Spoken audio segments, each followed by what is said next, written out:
In time immemorial, at the heart of the pleroma, the divine and supreme realm, dwelled the Aeons, spiritual beings that represented emanations of the divine. In this state of absolute perfection and plenitude, they lived in eternal harmony. However, among these Aeons was Sophia, the Aeon of wisdom, whose quest for knowledge would set in motion a chain of events that would alter the very nature of creation.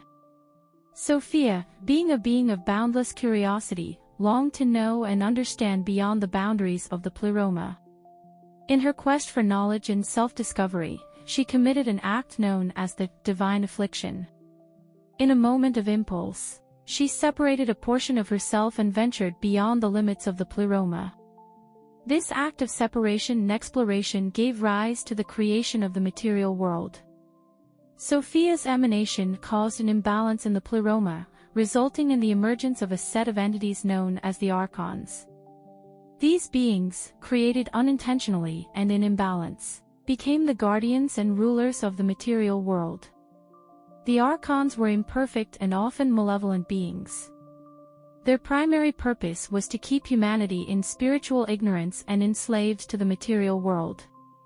Their influence encouraged the worship of false gods and material deities, diverting humanity from the pursuit of spiritual truth and connection with the divine. This was their means of maintaining control over people's lives and perpetuating spiritual and emotional suffering. However, the influence of the Archons can be seen from a different perspective.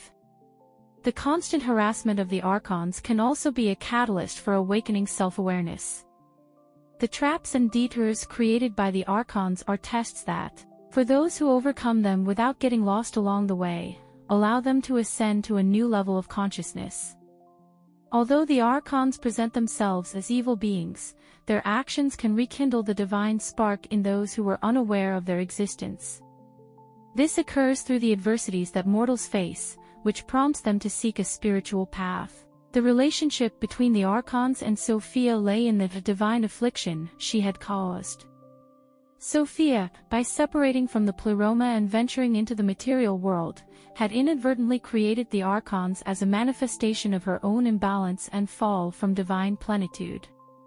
The Archons were, in some sense, a product of Sophia's separation and the creation of the material world. The struggle between humanity and the Archons represented the eternal battle between the quest for truth and the oppression of ignorance and illusion. Gnosis, or spiritual knowledge, became the path to liberating oneself from the Archons' influence and returning to the pleroma. This spiritual quest represented redemption and release from the Archons' influence and Sophia's journey of knowledge and self-awareness. However, we could ask whether Sophia's liberation arises not from a mere restoration to the original state, but from the possibility that, through the creation of the Archons, Sophia has contributed to the expansion of wisdom and self-knowledge. Ultimately, the story of the Aeons, Sophia, the Archons, and the creation of the material world in Gnostic cosmology highlights the complexity and duality of existence, as well as the eternal quest for truth in a universe filled with mystery and spiritual challenges. Redemption and spiritual liberation are the path to reuniting with divine plenitude, transcending the Archons' influence, and the separation that began with Sophia's divine affliction.